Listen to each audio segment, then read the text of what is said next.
Y continuamos con las ponencias programadas para el día de hoy y toca presentar hoy a un miembro honorario de nuestro ilustre Colegio de Abogados, siempre comprometido con la capacitación y actualización de nuestros agremiados, y hoy quiso hacerse presente en este congreso con un tema muy importante, el derecho constitucional y Estado de Derecho. Con la experiencia que lo caracteriza, tenemos en sala ya al doctor Eloy Espinosa Saldaña Barrera, postdoctor en Derecho por la Universidad de Bolonia, doctor en Derecho con mención sobresaliente, summa cum laude y premio extraordinario en Madrid, España.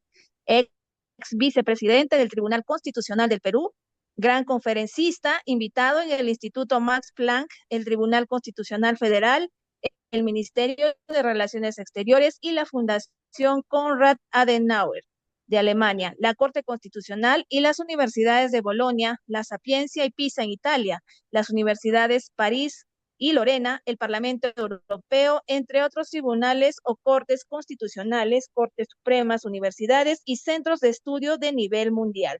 Es integrante de la mesa directiva de la Asociación Peruana de Derecho Administrativo y del Instituto Iberoamericano de Derecho Procesal Constitucional. Es exintegrante de las mesas directivas de las asociaciones peruanas de Derecho Constitucional y Derecho Procesal, así como de la Red Peruana de Docentes en Derecho Constitucional. Es integrante del Instituto Internacional, la Asociación Internacional y el Foro Iberoamericano de Derecho Administrativo y el Instituto Iberoamericano de Derecho Constitucional, entre otras entidades. Es además perito por la Comisión ante la Corte Interamericana de Derechos Humanos, autor y coautor o director de diversas publicaciones en materia de su especialidad.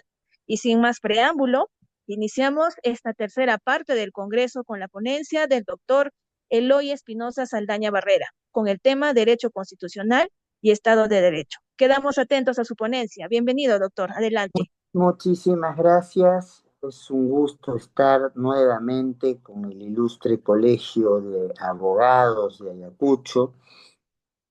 Hace prácticamente un año presentábamos la versión virtual de un libro a propósito del bicentenario de la independencia peruana, que como todos conocemos es un proceso que comienza en 1821, pero que tiene ya su plena efectividad en 1824 con la batalla de Ayacucho. Y ahora nos reunimos justamente en homenaje no solamente a estas fechas siempre importantes, sino en homenaje al mismo colegio que nos vuelve a recibir con el cariño y el de siempre.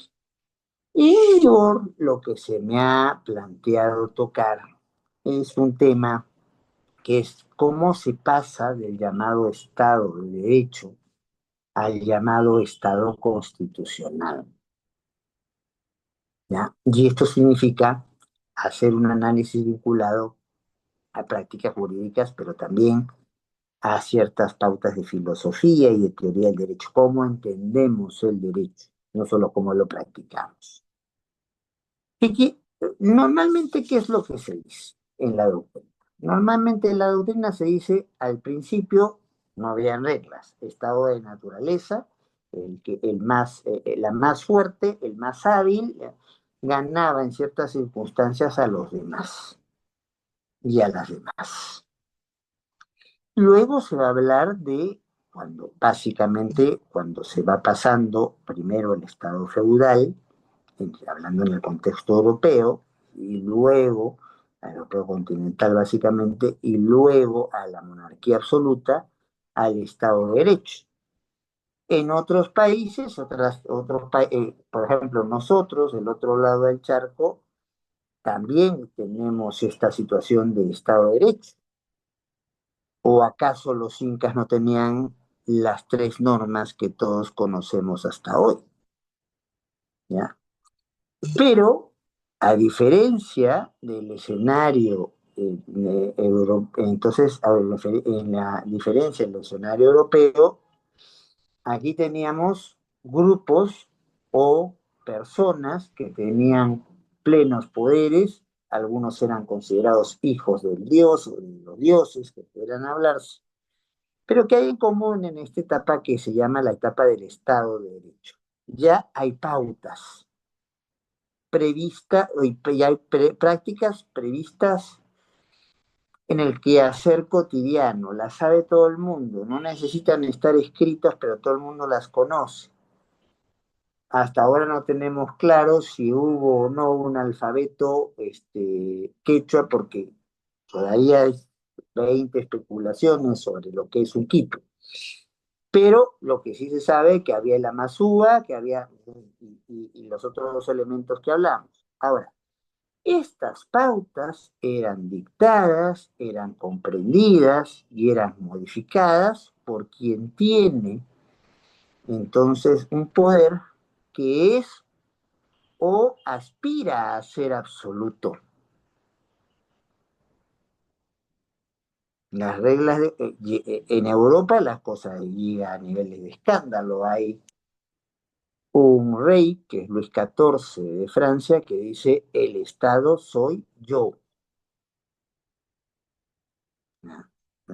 Yo tomo las decisiones, levanto el pulgar o bajo el pulgar contigo para hacer lo que se quiera. Y que en este contexto entonces no hay una teoría, no hay una filosofía, no hay una justificación. Hay el margen de, entonces en el mejor de los casos, un margen de decisión más o menos conocido y estable. Muchas veces ni siquiera eso. De allí se pasa entonces a lo que sí ya, esto es planteado técnicamente por escrito con el famoso libro de Jean Baudin, ¿no? Y Hobbes, entonces Bossuet y otros autores están en esta línea. Sobre esta época, obviamente, no hay nada escrito a nivel norteamericano porque estoy hablando de un siglo anterior. La colonización de los Estados Unidos se hace en el siglo XVII y su independencia es a fines del XVIII.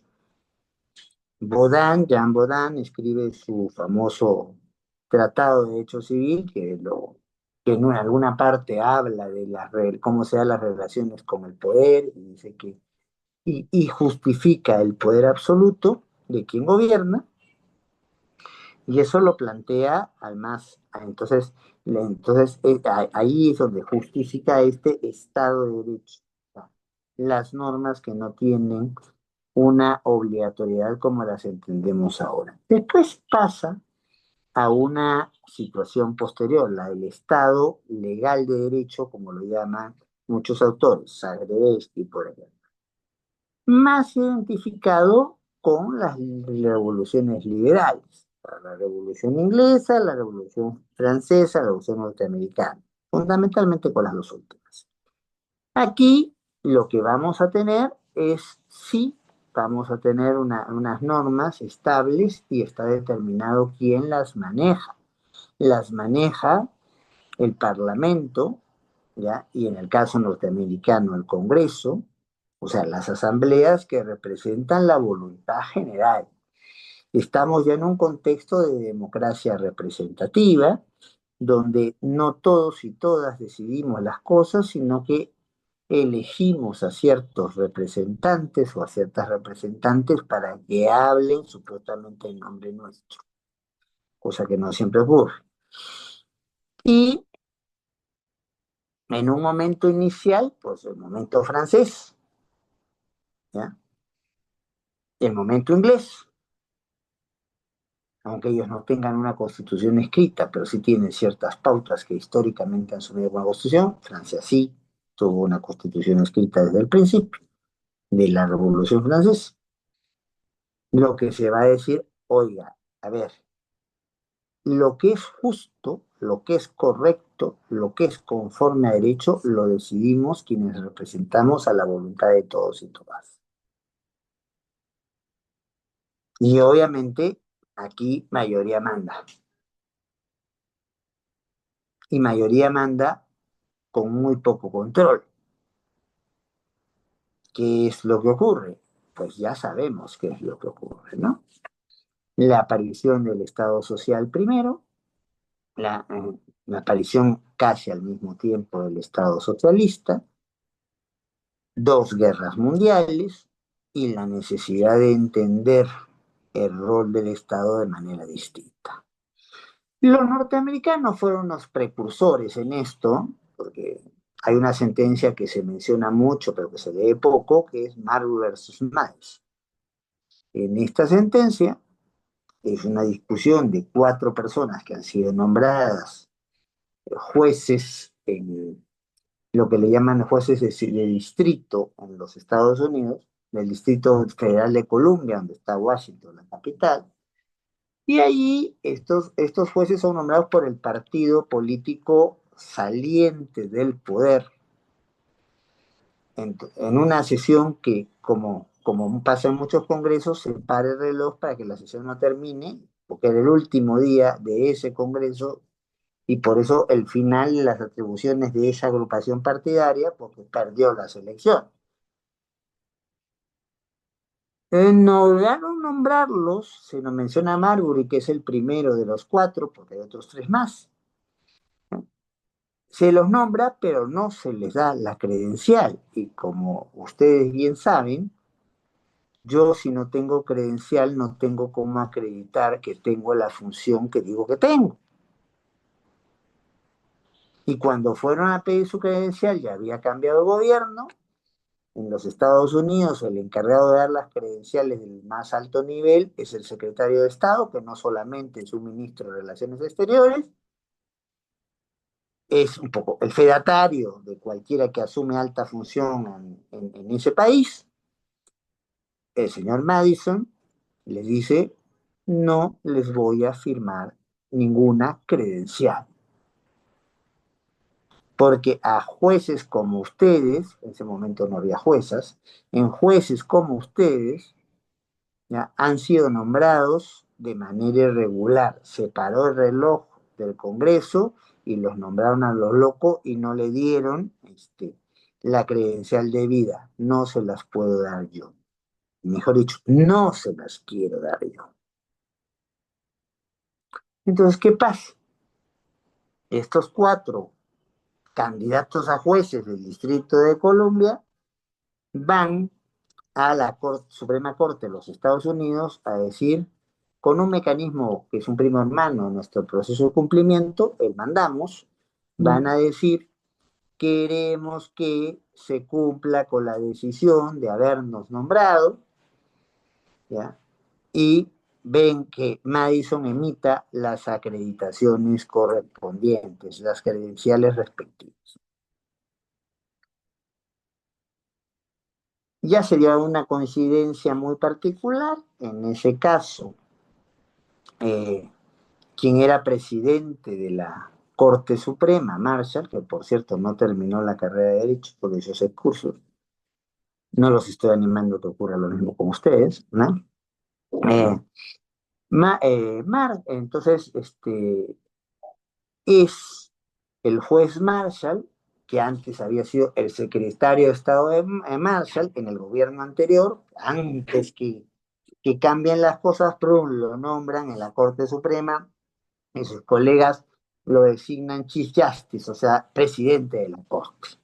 Y él asume la ponencia y está en un serio problema, porque claro, él debió dar la acreditación de los nombramientos, pero la Corte Suprema no era una entidad muy poderosa allí, es más, no tenían el local pro, trabajaban en algunas partes del Capitolio, que es el Congreso Nacional Norteamericano.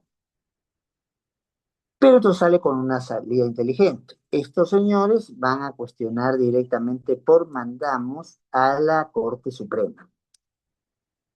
Y si uno, porque la ley orgánica o la Judiciary Act les permitía eso. Pero si uno lee la Constitución norteamericana y ve las competencias de la Corte Suprema, no hay previsto que se vea casos en vía originaria de mandamos en la Corte Suprema. Tiene que pasar por una instancia de grado inferior antes de poder llegar a la Suprema.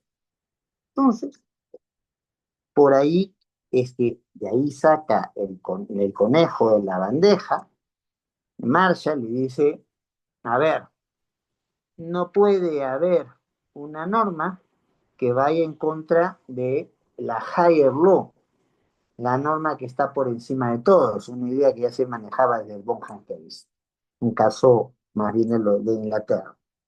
Y por ahí es que surgen un montón de cosas, surge la idea del control de uso, surge la idea de que los jueces pueden entonces ya no solamente aplicar la Constitución, sino interpretarla para ver cuáles son sus alcances. Y esto llega a Europa mucho tiempo después, básicamente con el pensamiento kelseniano, que primero inspira la constitución de Checoslovaquia, la antigua Checoslovaquia que ya no existe, que era muy poco, y después su país de origen, en Austria, y que hace la creación de los primeros tribunales constitucionales en el mundo. A partir de allí, vamos a tener un cambio hacia lo que se propugna como un Estado constitucional. Ahora, con ciertas advertencias, ¿eh? Ese proceso no es un proceso lineal. Ese proceso, entonces, ¿qué quiere decir? Que tiene avances y retrocesos. Ese proceso va a tener sus particularidades en función a las condiciones de cada Estado en particular. Y aquí, por ejemplo, la cuestión cultural influye mucho. Hay un intento, hay varias personas que han trabajado esto, del cuáles son, entonces, cuáles serían, profesor, las posibilidades de pasar de un Estado de derecho a un Estado constitucional, o de un Estado liberal de derecho, si lo quieren llamar, a un Estado constitucional.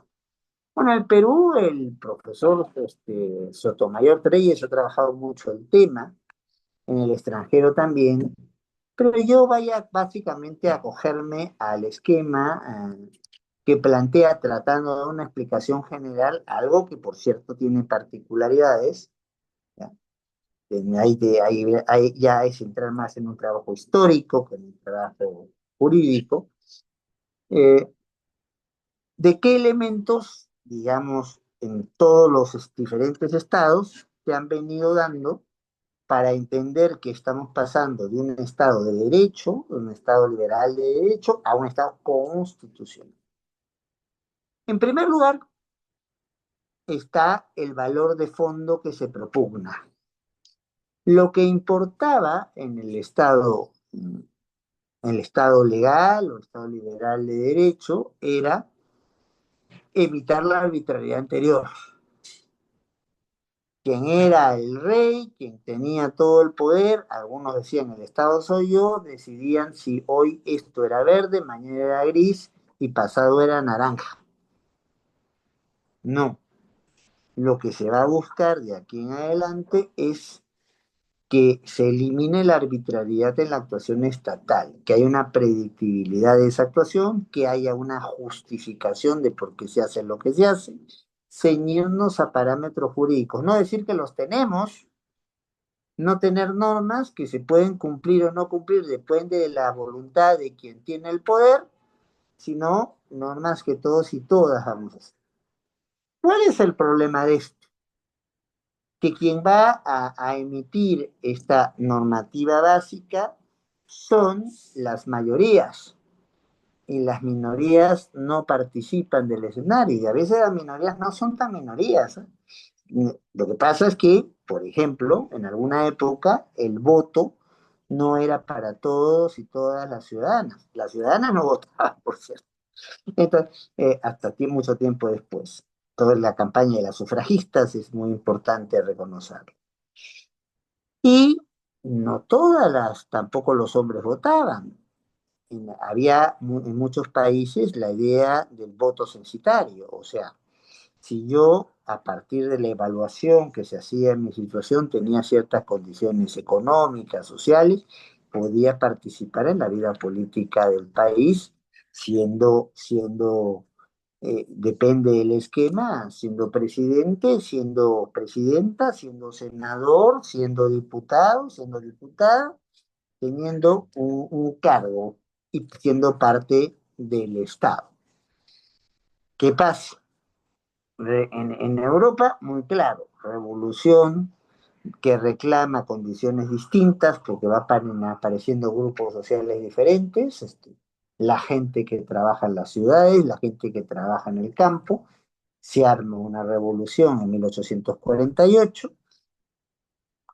La respuesta rusa es muy clara, es la construcción tomando las ideas de Marx a su manera, de Lenin, y que después va a seguir Stalin, y vamos a crear la comprensión del socialismo soviético para buscar hacer las reformas, los cambios, sin llegar a romper con el sistema del todo, pues, una evolución del Estado liberal, pero no pasa nada. Aparecen constituciones como la de Querétaro, la mexicana de 1917, que formalmente sigue vigente, pero se ha modificado 20.000 veces, y la constitución de Weimar, que es una ciudad pequeñita cerca de Berlín, y poquito a poquito, lo que va a pasar, y después, sobre todo en la Segunda Guerra Mundial, también es que vamos a copiar el esquema norteamericano en todas partes.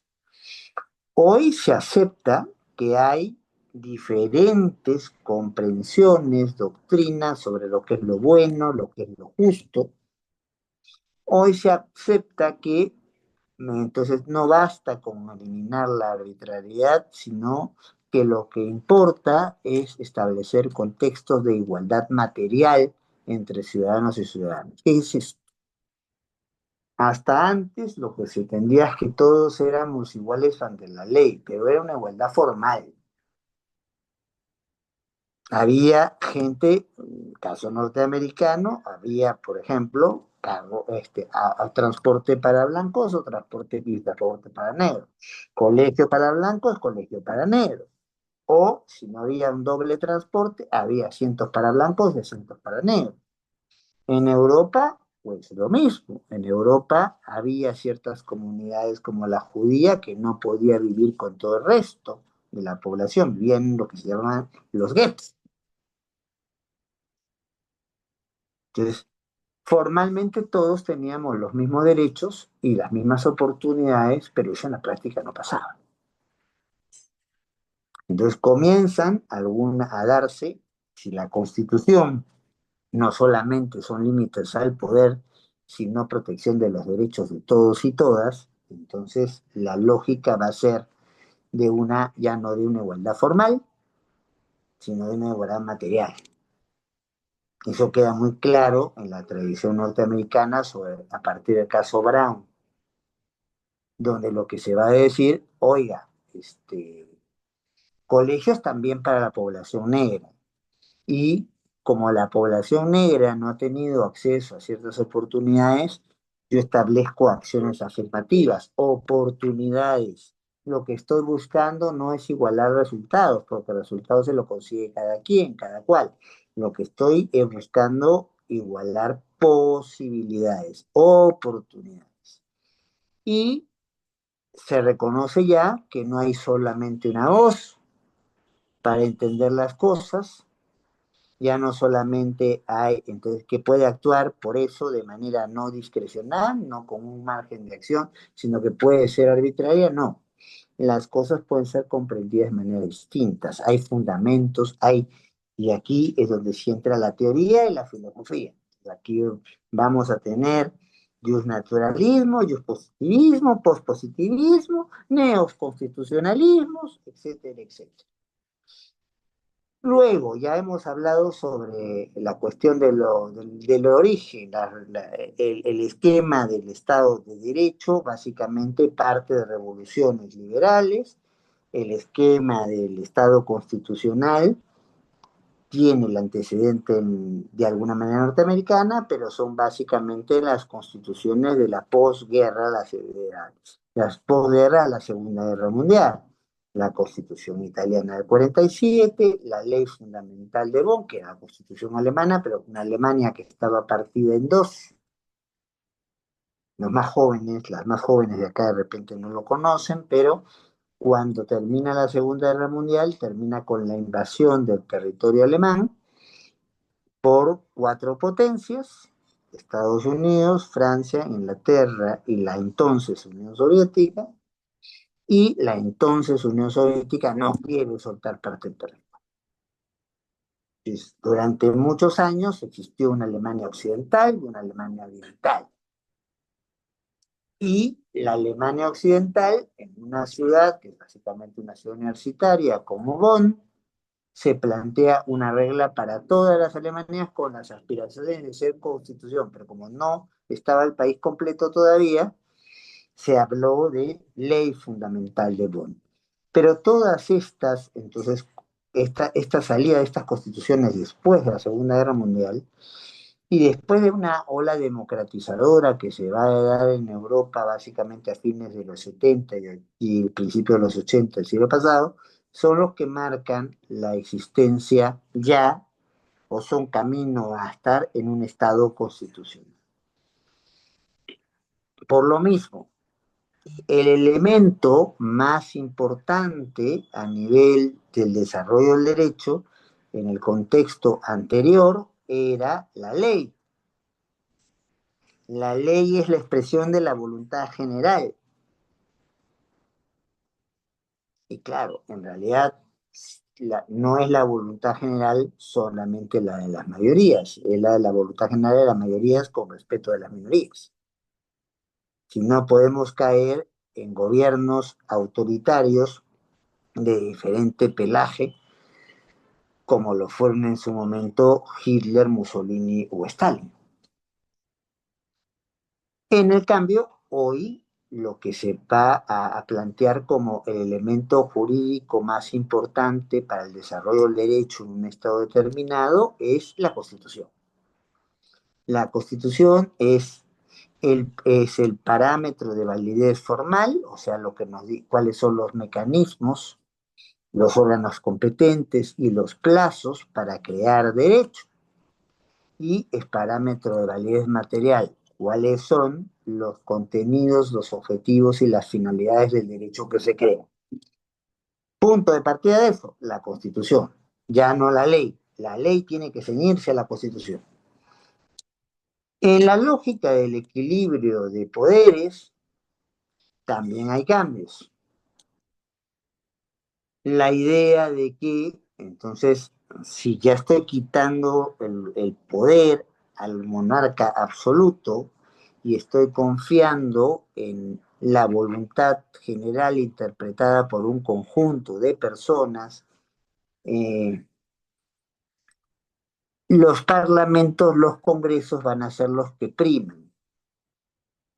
Entonces, porque representan a la voluntad popular, a la voluntad general, según como se le quiera llamar. Los norteamericanos hablan de soberanía del pueblo, nosotros el pueblo, los europeos hablaban de soberanía nacional, que es un grupo de personas que supuestamente tienen rasgos comunes, cultura común, religión común. Entonces, y la ley estaba por encima de la administración, la que generaba los derechos era la ley, y los jueces, porque tampoco ya había jueces en esa época, los jueces eran lo que muchas veces se usa con error hasta ahora, administradores de justicia. ¿De qué justicia? La justicia que fija el Parlamento o el Congreso.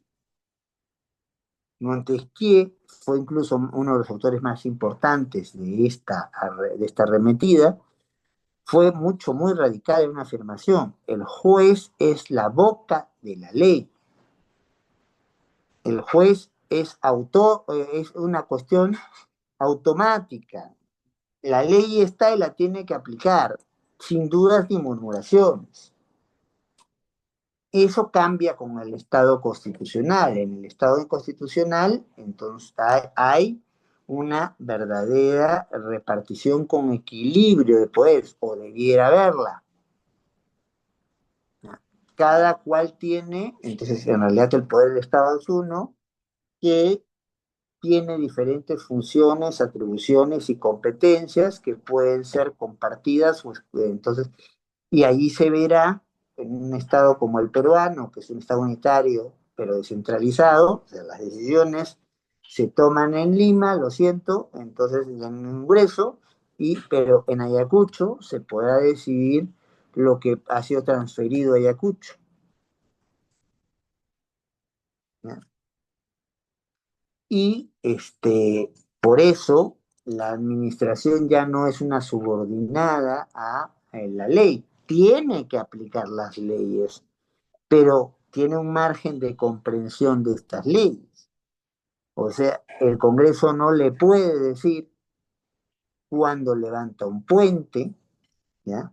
O cuando nombra un funcionario, cuando lo saca, salvo que la misma Constitución diga estos funcionarios van a ser nombrados por el Congreso, van a ser nombrados por el Parlamento.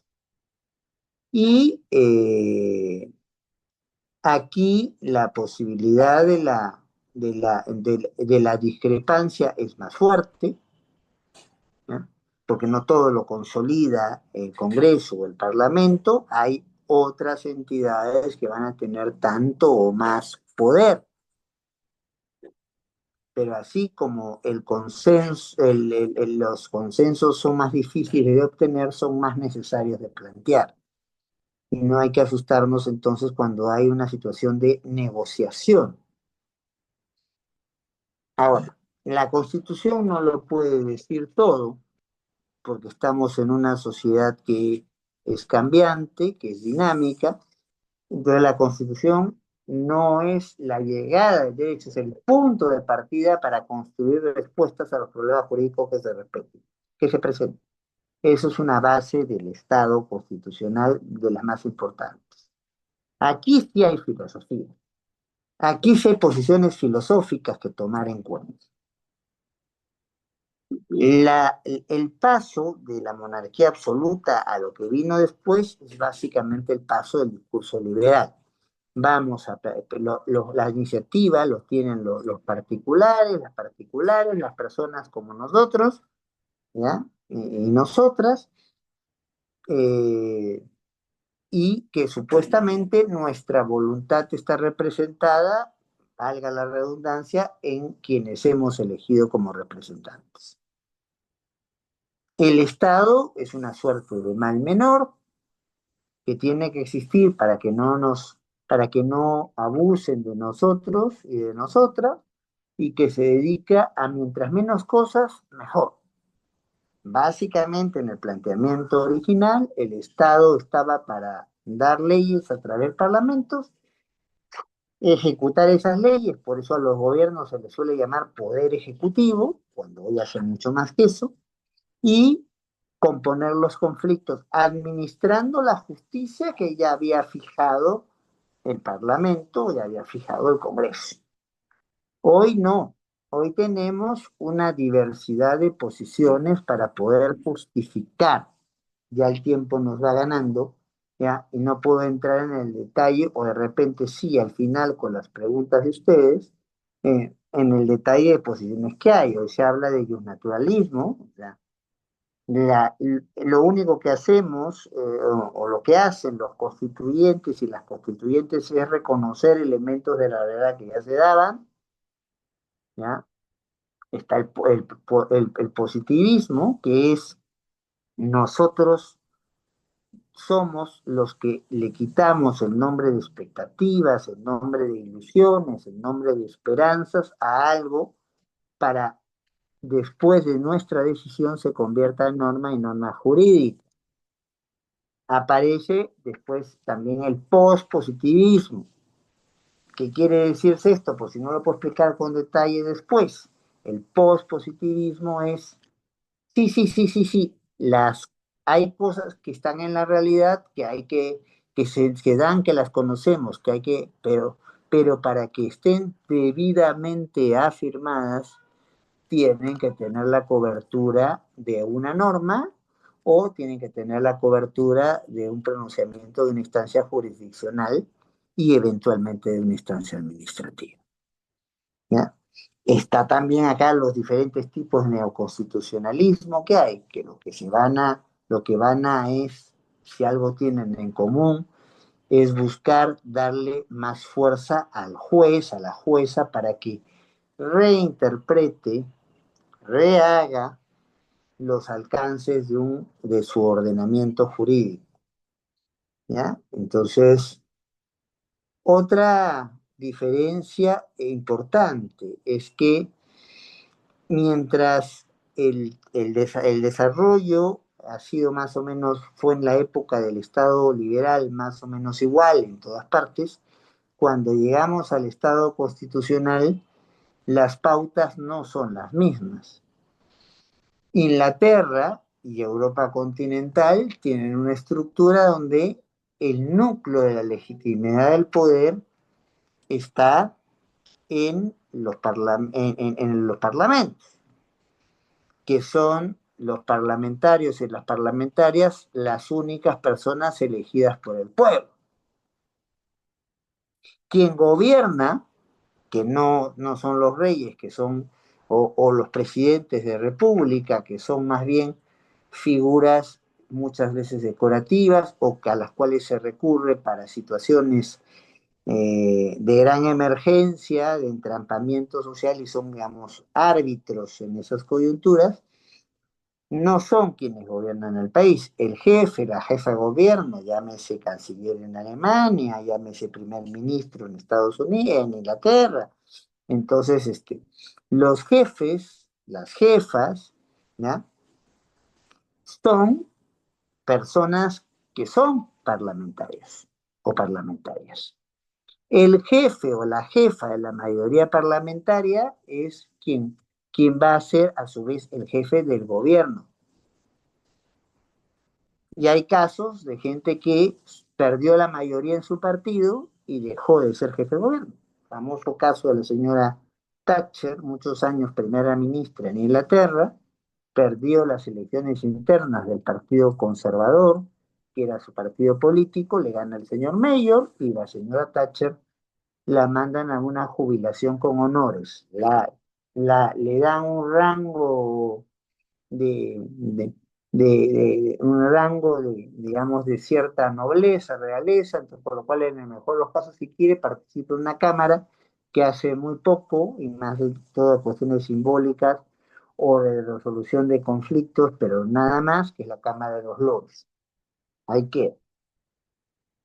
En América Latina, bueno, aquí tenemos, como se puede ver, un punto de partida que todos comienzan partiendo de un escenario presidencial, pero en algunos países más que en otros, en el nuestro, uno de los que más, se van introduciendo elementos que son del parlamentarismo porque se cree que van a ser más eficientes para controlar a un presidente.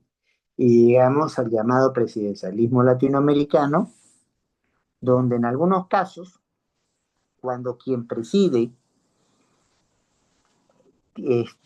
tiene mayoría en el Congreso, pues es el dueño del negocio, es un presidencialismo con gobierno fuerte, y en otros casos, cuando el presidente, la presidenta no tienen mayoría parlamentaria o no tienen bancada, como por ejemplo el caso Boluarte de hace muy poco, entonces quien pone las condiciones de cómo se maneja el país es la mayoría congresal.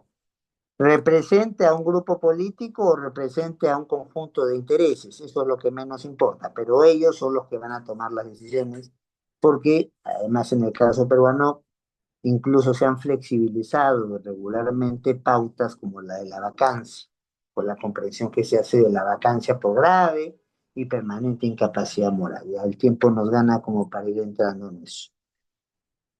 Inicialmente, el principio de legalidad era la sumisión que todos y todas, es esquema claramente francés, todos y todas estaban sometidos a la ley, porque la ley era la expresión de la voluntad general. Entonces, la actuación de la administración tenía que comprenderse como subordinada a la ley, la actuación de los particulares como subordinada a la ley.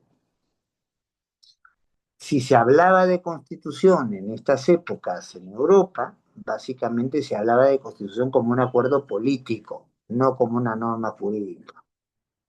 Los norteamericanos primero, los europeos después, y nosotros por rebote aquí, sin cumplirlo muchas veces, lo que vamos a manejar ya es el concepto que la base de la construcción del derecho y los derechos es la Constitución en un Estado determinado. Entonces, la idea de lo que digan las leyes va a estar supeditada a la idea de lo que diga la Constitución, lo que se infiera de la Constitución o lo que se interprete de una Constitución que podemos llamar convencionalizada porque ha asumido las pautas voluntariamente de un tratado y incluso si ese tratado tiene entidades que interpretan de manera vinculante, es, aunque ahora estemos pataleando en algunos espacios porque queremos no cumplir la Convención Americana de Derechos Humanos y y menos las sentencias de la Corte Interamericana. No, en el derecho siempre nos manejamos con presunciones. ¿De qué hablamos con una presunción? Es una idea la cual yo necesito para llegar a alguna conclusión. Las presunciones pueden ser juris tantum, o sea, mientras tanto, ¿no? Mientras tanto, la autoridad competente, a través de la norma correspondiente, nos digan si el vaso está medio lleno o el vaso medio vacío, y pueden ser juris et jure, o sea, ya se fijó la idea y así son las cosas, nos gusten o no nos gusten. ¿Cuál era entonces la lógica de estas presunciones? Antes, en la dinámica del Estado de Derecho, ¿sí? Las presunciones es que la administración solamente podía hacer lo que los parlamentos le permitían hacer, o los congresos le permitían hacer. Había básicamente atribuciones regladas o autorizaciones legislativas para que se actúe. No esto de que tenemos ahora. Hoy hay una presunción de mayor libertad de actuación de la administración y de menor restricción. Ese es el escenario de las potestades discrecionales. Hoy la administración toma una serie de decisiones que no le han sido impuestas por un parlamento, por un congreso. Son parte de su margen de acción. Ahora, si superan su margen de acción, pues ahí sí ya dejamos de estar en lo discrecional y pasamos a lo arbitrario. Lo mismo con los particulares. Entonces, en los particulares se decía principio de autonomía. El principio de autonomía subsiste, pero se entiende que como toda atribución humana tiene límites. Entonces ya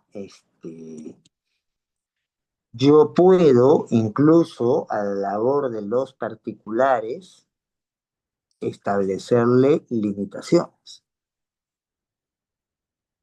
Y limitaciones que son el respeto de los derechos de las otras personas, esa vieja frase que nos dicen, mi derecho llega hasta que comience el derecho del otro, limitaciones por las características de cada derecho, o sea, propiedad, desuso, disfrute, reivindicación, disposición, y no es otra cosa. Las otras cosas serán otros derechos y también las limitaciones que van poniéndose por el asumir compromisos internacionales. Ya yo no voy a poder entender las cosas de determinada manera. Eso no pasaba antes. Antes la administración estaba subordinada a lo que dijera la ley y los particulares podían actuar en todo lo que no estuviera prohibido. La vieja expresión de lo no prohibido está permitido. Ahora eso no camina así. Hoy la autonomía de la voluntad existe, pero existe con un mayor control. Hay cosas que yo puedo decir que no se hagan permanentemente y hay cosas que puedo decir que no se hagan por un tiempo. De ahí a que se cumpla o no con esa decisión de que se hagan o no se hagan, bueno, basta con ver con los estados de emergencia en el Perú, ¿no? Se declaran para restringir, no suspender, como dicen algunos equivocadamente, 4 derechos, pero a ver si realmente había restricción. Se declaran para tratar de crear condiciones para que mejore la seguridad en las ciudades y en el campo. Y según las estadísticas oficiales, hoy hay más muertes que antes por día. Pero ahí va la idea. Entonces, puede a esta libertad de actuación, a esta autonomía de los particulares, ponérsele límites por el interés general, ¿ya? Por el interés público e incluso por el interés social, que es el atender ya no a todos y a todas, o atender lo que es interés del público, que serían los dos conceptos anteriores, sino a atender a los sectores más vulnerables dentro de una sociedad. Entonces yo puedo establecer que en ciertos lugares de ciertas ciudades se van a construir edificios de interés social. ¿Qué quiere decir eso? Departamentos o casas más baratas o a la cual hay acceso al crédito para pagarlas más fácil, o el Estado subvenciona, cubre parte del gasto para hacerlo. Entonces, hay, sin duda, más limitación a la autonomía de la voluntad. No podrá un particular oponerse a que si el terreno de enfrente a su casa lo convierten en un terreno para viviendas de interés social, oponerse, ¿no? La decisión está tomada y hay que seguirla.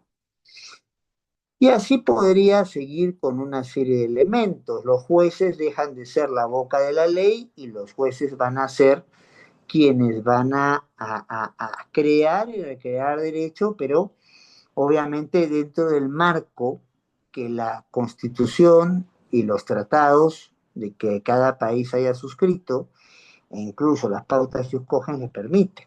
O sea, el juez ya puede tomar un punto de vista, la jueza puede tomar un punto de vista.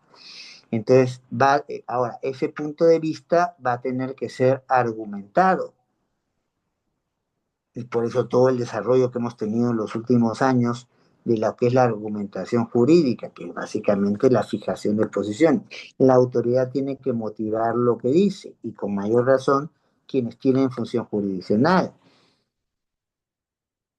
La ley sigue teniendo importancia, pero aparecen la posibilidad de que existan leyes sectoriales, ya no aplicables a todos y a todas, sino a los que hacen actividad de construcción. Y las leyes entonces van o pueden ser temporales.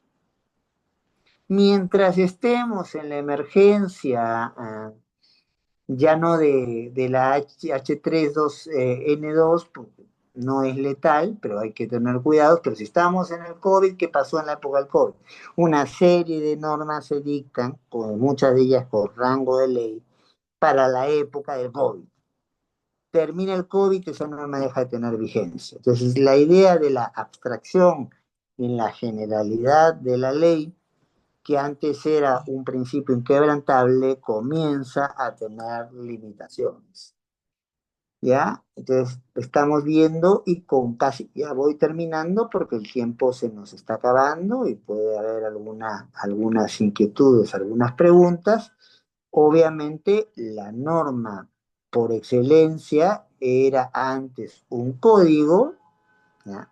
El prototipo de esto, el arquetipo de esto, mejor dicho, era Francia con el Código Civil de Napoleón, y hoy día la base de un ordenamiento jurídico, un Estado constitucional, un Estado que se precia de serlo, es su Constitución. Antes, y ya hablando de cuestión de teoría del derecho, con el pensamiento liberal lo que va a primar mucho son posiciones positivistas. O sea, es jurídico, es conforme a derecho lo que va a seguir una ley que esté escrita y acordada. Hoy en día no. Pueden haber soluciones jurídicas que no estén previstas en una ley. Primero porque la realidad es muchísimo más rica, tiene muchas más alternativas. Y segundo porque hay varias posiciones para ver el derecho. constitucionalismo, más tradicional, neoconstitucionalismo, pospositivismo, neo-naturalismo, el positivismo débil, el positivismo incluyente, las posiciones de Amartya Sen, que son y Martha Nussbaum, la teoría de las capacidades. O sea, hay diferentes maneras de entender el derecho y los derechos.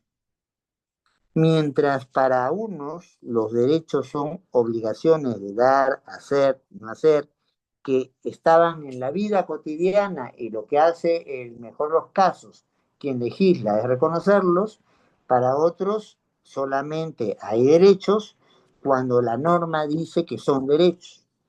Y para otras posiciones, como la de Amartya Sen y compañía, todas las personas tenemos necesidades humanas básicas y o sea, cuestiones que tenemos que satisfacer no solamente para sobrevivir, sino para alcanzar nuestro proyecto de vida, nuestro desarrollo integral y los derechos van a ser esas capacidades de hacer, no hacer o de dar para poder precisamente cubrir esas necesidades humanas básicas y llegar a a alcanzar el proyecto de vida que me quiero plantear. Entonces, hoy la comprensión del derecho no es solamente el sometimiento al ordenamiento jurídico.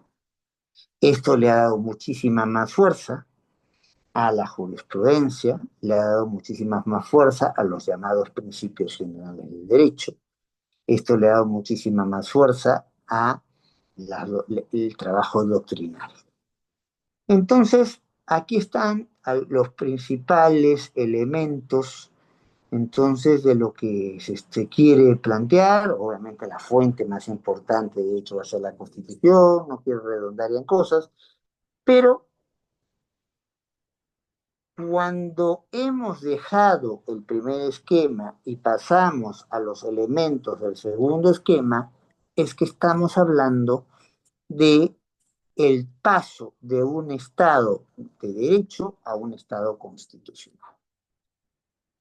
Esto, repito, como dije al principio, no es lineal. No en todos los casos se va a dar de la misma forma. Va a depender de casi cada estado en particular y épocas de esos estados en particular. Hay algunos que avanzan más y otros que avanzan menos y otros que si nos descuidamos retroceden. Pero lo que sí debe quedar claro que no es lo mismo hablar de un Estado constitucional que busca tener ciertos rasgos que hablar de un Estado de derecho, donde las pautas son más o menos las que he descrito aquí. Voy cerrando entonces. No quiero entrar ya a la posición porque veo que estamos casi en el tiempo de ir explicando las diferentes teorías y filosofías que hay, ¿ya? Pero para síntesis, el Estado constitucional significa un cambio en la configuración del poder, ¿ya? El poder hoy está más dividido, más fraccionado que nunca, con cuotas de poder llamadas competencias asignadas de manera exclusiva o compartida a otros y con controles que van a la idea del check and balance, que es la que se habla en el mundo anglosajón, pesos y contrapesos. Y este proceso no es homogéneo, no se ha dado de la misma manera en todas partes, ni en el mismo momento en todas partes, y lo que tenemos ahora es una mayor amplitud de posibilidades de cómo ver y entender el derecho. Y podemos tener en ese sentido, como tenemos una base, que es un conjunto normativo, que no solamente tiene reglas, sino tiene principios, y algunos dirán que tienen valores, yo puedo en una situación entender que esto es constitucional y quien viene después puede entender que no lo es. Por eso un tribunal constitucional puede sacar un pronunciamiento sobre un tema y hasta con carácter de precedente y después viene una composición distinta del tribunal y te cambia el precedente.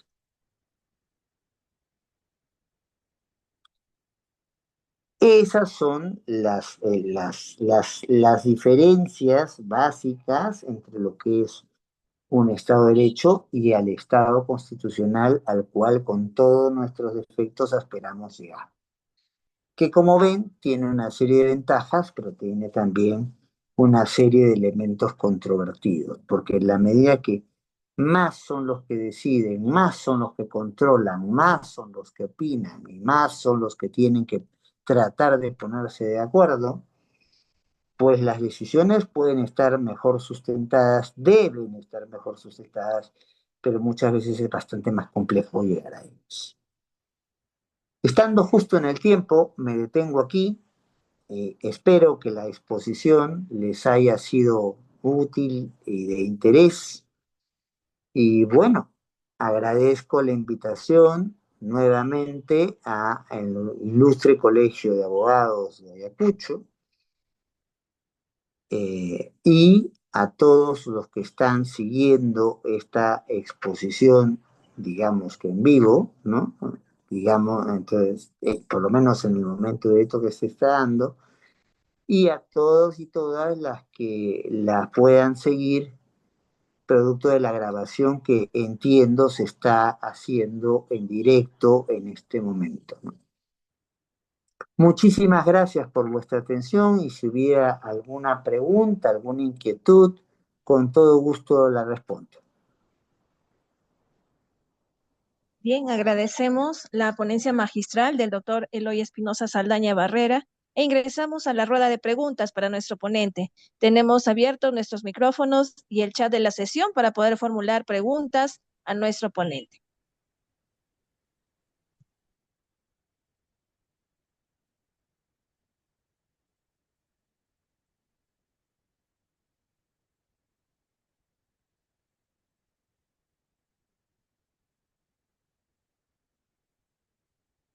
Bueno, parece que no hay preguntas.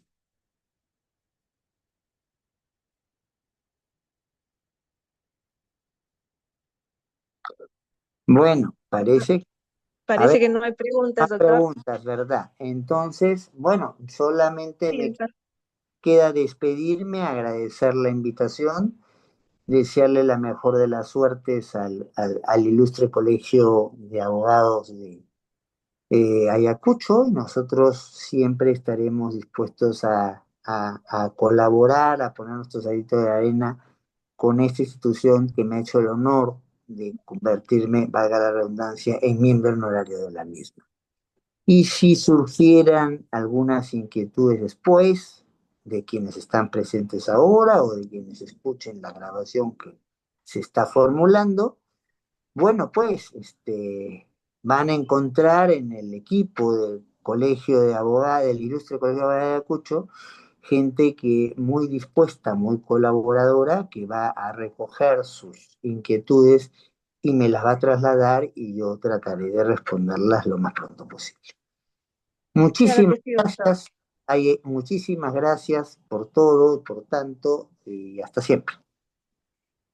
Doctor, tenemos un acto protocolar para su persona Ah, como un estimado miembro honorario de nuestro ilustre Colegio de Abogados de Ayacucho, a través de la Dirección Académica y Promoción Cultural, en reconocimiento por su desempeño como ponente y por su aporte en la capacitación de nuestros agremiados, emite la siguiente resolución. Resolución de Canal número 508 del 2025, Ayacucho, 18 de diciembre del 2025, visto el acuerdo establecido en el acta de sesión ordinaria de la Junta Directiva del Ilustre Colegio de Abogados de Ayacucho sobre reconocimiento y agradecimiento al doctor Eloy Espinosa Saldaña Barrera por su aporte académico como ponente en el segundo Congreso Especializado de Derecho Perú, Desafíos y Oportunidades frente a las elecciones generales 2026 con el tema Derecho Constitucional y Estado de Derecho. Considerando que conforme al artículo 20 de la Constitución Política del Perú, Los colegios profesionales son instituciones autónomas con personalidad de derecho público y en atención al artículo primero del Estatuto Institucional del Ilustre Colegio de Abogados de Ayacucho, que es una institución autónoma con personalidad de derecho público interno y base asociativa privada, y que de acuerdo al literal H del artículo octavo del Estatuto del Ilustre Colegio de Abogados de Ayacucho, el Colegio de Abogados de Ayacucho tiene entre sus objetivos priorizar la actualización jurídica y social de sus agremiados, así como la estimulación y reconocimiento de la producción intelectual, labor profesional y docente de sus agremiados, y que conforme al tercer párrafo del artículo 124 del Estatuto Institucional, se emitirá reconocimiento a personalidades o instituciones públicas y privadas que hayan contribuido en pro de la formación jurídica, la defensa del Estado constitucional y la democracia o hayan contribuido a fortalecer la institucionalidad del ilustre Colegio de Abogados de Ayacucho. Y de acuerdo con lo precedente expuesto y estando al acuerdo establecido en el acta de sesión ordinaria de la Junta Directiva del ilustre Colegio de Abogados de Ayacucho, se dispone reconocer y agradecer al doctor Eloy Espinosa Saldaña Barrera por su aporte académico como ponente en el segundo Congreso Especializado de Derecho Perú, Desafíos y Oportunidades frente a las elecciones generales 2026 con el tema Derecho Constitucional y Estado de Derecho, evento desarrollado el 18 de diciembre de 2025. El decano, en uso de las facultades que le confiere el Estatuto Institucional, resuelve, artículo primero, reconocer y agradecer al doctor Eloy Espinosa Saldaña Barrera por su aporte académico como ponente en el segundo Congreso Especializado de Derecho Perú, Desafíos y Oportunidades frente a las elecciones generales 2026. Regístrese, comuníquese, cúmplase y archívese, doctor Richard Almonacid Zamudio, decano. Doctor, a nombre de la dirección académica del Ilustre Colegio de Abogados de Ayacucho, a cargo de la magíster Irene Marisol Ramírez Medina, agradecemos su ponencia y su participación en este evento académico. Doctor Eloy Espinosa, quedamos atentos a sus palabras finales para concluir esta jornada académica del día de hoy. Bueno, quedo muy agradecido a Richard, a Irene, Marisol, a todo el equipo del Colegio de Abogados, entonces, y abogadas también, a las personas que han estado siguiendo en directo esta actividad, a las personas que lo vean después, y para darle el puntillazo a la comprensión de esto. ¿Por qué es importante tener claro las diferencias entre el paso de un Estado de Derecho a un Estado constitucional? Es que algunas de las cosas que estamos exigiendo como sociedad, por ejemplo, seguridad ciudadana, por ejemplo, control del crimen organizado, cada vez más organizado, por ejemplo, evitar que el Perú sea un país donde el 51% de la población está bajo, según la FAO, está bajo los índices de necesidad alimentaria, o sea, recibe menos comida de la que debería recibir para poder tener un desarrollo, digamos, dentro de lo habitual como personas. Y donde incluso está comprobado por los estudios de FAO que la tercera parte de nuestra población no come una de las tres comidas básicas del día, donde tenemos un país con el 72% de la población económicamente activa en la informalidad y muchas veces no por voluntad, sino porque el formalizarse es sumamente complejo, sumamente complicado. Vale la pena entonces hacer respetar las pautas del Estado constitucional y no quedarnos a mitad de camino en lo que puede ser un Estado liberal de derecho o un Estado de derecho. Tenemos que poner lo mejor de nosotros y nosotras para dar ese salto. El Estado constitucional no puede ni debe ser un mero discurso. Tiene que ser una práctica continua y concreta en la vida de cada uno de cada una de las personas que vive por lo menos en este país. Muchísimas gracias por la invitación y Quedo, como siempre, a disposición vuestra para otras oportunidades. Agradezco el reconocimiento que se me da y ahora sí, hasta siempre.